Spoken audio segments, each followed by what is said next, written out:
You had Hera, you had Mon Mothra.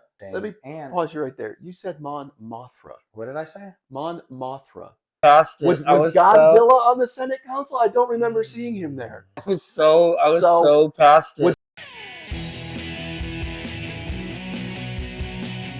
What's up, nerds? Brandon here. With Jimmy. And we have even more Star Wars news to talk about.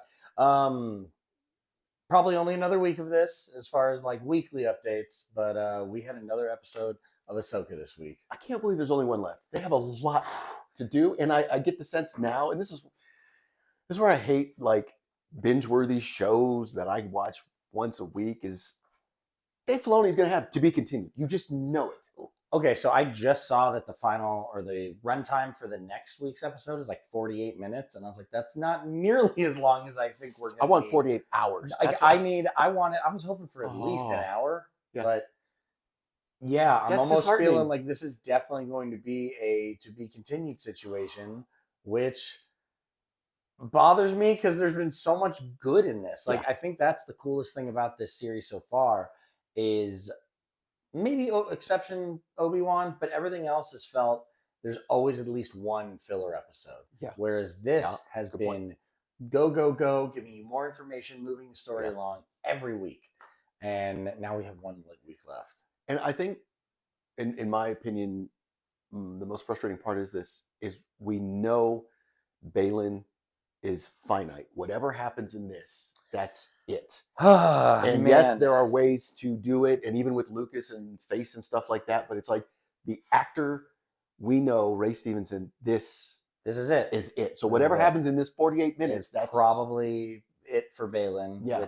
Which I do have to say, while we have the room to tell these stories and the technology, I want some general Baylan of the Clone Wars stories in some way. Like when Thrawn said that, I was like, oh shit! You know how they've teased. I don't know if you saw this. Dave Filoni has come out on like social media and be like, "Yeah, I would love to make some live action Clone Wars segments, a la the animated series." And I'm like, "Okay, I'm here for it." You better not be playing with my emotions, man. Let's do this. Sure. Yeah. But yeah, I mean, also on top of that, even you can't reshoot or anything, but the story it looks like it's telling is it looks like whatever's going to happen is finite for Baylan. Like he straight up is just like, all right, Shin, go call it in, and I'm out. And she's like, what? And he's like, yeah, no, I'm done with my stuff. I got something I have to go do. And it's not like I'm fading off into the sunset. No. It's like, I have this big journey to go accomplish and do, and it has everything to do with, I spoke with, well, it's a cycle with the Empire and the Sith and the Jedi and the Republic, so I'm going to go tackle this. Like, 48 minutes? Yeah. And he's not the star of all 48 minutes, because it's not That's what I'm saying. We can't just have Ahsoka. I mean, well, not only that, but like, we also have Ezra and Sabine and Ahsoka being like, cool, we got to get back on that Star Destroyer or we're fucked. Yeah. Like, so, I mean, yeah, there's a lot that's going to have to be. Well, and here's how weird Star Wars has gotten. I've had to remind myself all week, Anthony Daniels was in this episode as C-3PO. And it's like all this shit going on, and I have to remind myself. When they're having the meeting and you hear his voice, I just was like, oh, hell yeah. Like, we're getting C-3PO. And it was cool, too, because you had Hera, you had Mon Mothra, you had C-3PO, you had the pilot from that we keep continually saying. Let me pause you right there. You said Mon Mothra. What did I say? Mon Mothra. You have taken us back to the Nerd Locker. Did I really do that just now? Oh, my God. So, we are now back to the days with the Rainicorn, folks. I was so past it. Was Godzilla on the Senate Council? I don't remember seeing him there. I didn't. Why? This is why I love old Brandon. I was free. And now I did not mean to interrupt you. Tell us all about Mon Mothra. I don't want to talk anymore. This is the beginning of the end. I love it. I don't want to talk. You leave. So when C-3PO came in and the woman who leads the council, Mon Mothra. You know what though? I really want like a Mothra in her garb. Yeah. If you guys are really serious and you go back and look at the design for Rainicorn, it is hilarious. It mixes up Adventure Time and a Rancor. It's awesome. Anywho, why am I like this? Because it's awesome and entertaining. So C-3PO was in this week's episode. And who was he in there with? And it was great that it's annoying as ever. Like, he's annoying the hell out of this New Republic guard as he's coming in. No, I have to speak from Princess Leia. And it's like the prissy voice, the annoying. Getting back on track. How cool is it too that like Leia's still there to save the day? And it was I was worried for a second because I was like, please don't deepfake. Please don't deepfake. Please don't give us like a little. Don't like Rogue One. Please just leave it where it's at. And they did. So it's cool that she's still coming in saving the day. Like that. I'm not like a celebrity dude. Like I don't go gaga over celebrities. But when she passed away, I legit. Oh cried. no, that was my heart is broken.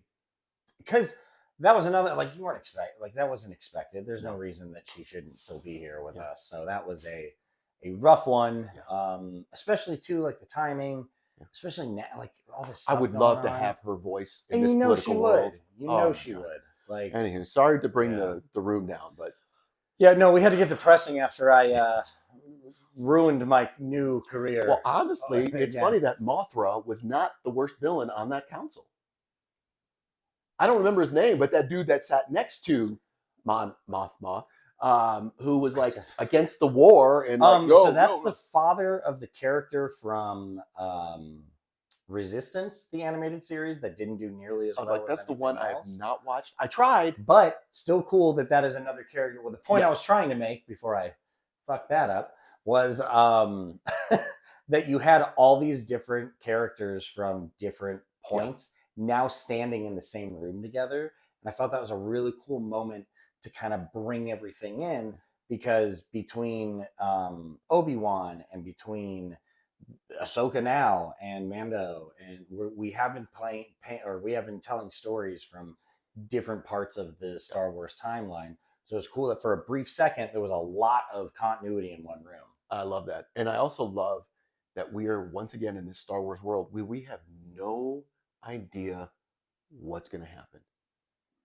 Versus like when we told the prequels, we didn't know how it was going to play out, but we knew where it was going. You know that Force Awakens is coming. Yes. But all of the things they are talking about is not brought up. So we have no clue where this is. And even Andor, which I do enjoy, we know where it's going. We know. I mean, that one, duh. That's a hard one to. But once again, we're in a world where we tease Thrawn. I'm sorry. I did it. We tease Thrawn. The thorn in our side. Thor is Thrawn now. We do tease him, and we have non-canon of what's happened. But it's exciting to be like, I don't know what he's going to do. Like, the world he's on is new to us. The Night Sisters being involved in a live action is new to us. I love the Night Sisters. So cool. And I also love that they're just like, yes, Lord Thrawn. Yeah. Like, see, I got you doing it. Yeah, damn it. And the Stormtroopers in their current incarnation, and I saw this online, are they alive? Or are they by way of the Night Sisters, the living dead? Something else to talk about that they're going to have to wrap up is they're loading all of those coffins onto the Star Destroyer, and you see that they almost have them all, and that's what Thrawn wants before they leave. He doesn't really care about Shin or Balin, and like he'd rather them. Clear. Yeah, and he'd rather not. Like he's like, cool. If I can just leave them here, I know they'll die, so it's not a big deal. If they don't die, they can't come and get me. Yeah. So that's a huge thing. Like, why are you taking all those people? That's a good point. Yeah. And he was also excited not excited, but Ahsoka's there, Sabine's there, Ezra's there. I'm leaving. Like, I have a means to get out of here. How cool was it when he's like, I want reports on her, and he grabs it and he goes, her master was Anakin Skywalker. And she's like, yeah. He's like, call off the ships. And she's like, what? He's like, yeah, don't just like. It was so cool that he like stopped it, and like you don't ever see him surprised or taken aback. And there was just this brief moment where he's like, yeah, he trained her. And once again, this is the genius of Dave Filoni. If you have not read or watched anything but Ahsoka, I don't know how the gravitas hits you, because this is from the books, the 6 books that are Thrawn based.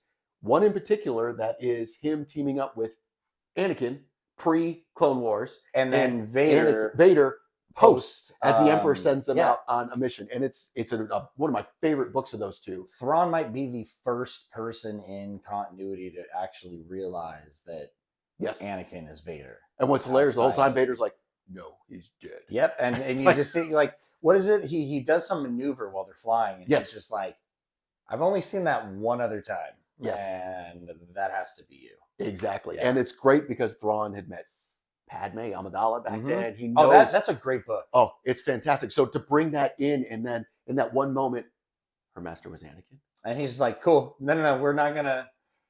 I know what he is. I know what he can do and what he has done. I'm not messing with that, even though I'm a genius. And it was almost like that helped him because, like, they have been a thorn in his side for so long, like with Rebels and everything. It was almost this brief moment of recognition where he was like, that checks out. Like, I now understand why this has been as difficult as it has been. Yeah. And why she's still around when the Jedi have been wiped out. Yep. Yeah. And that's what I meant with so many layers. It's like, 48 minutes? Really? You're going to give me only 48 more minutes? I mean, it's going to be a lot, but not enough, I feel like. Yeah.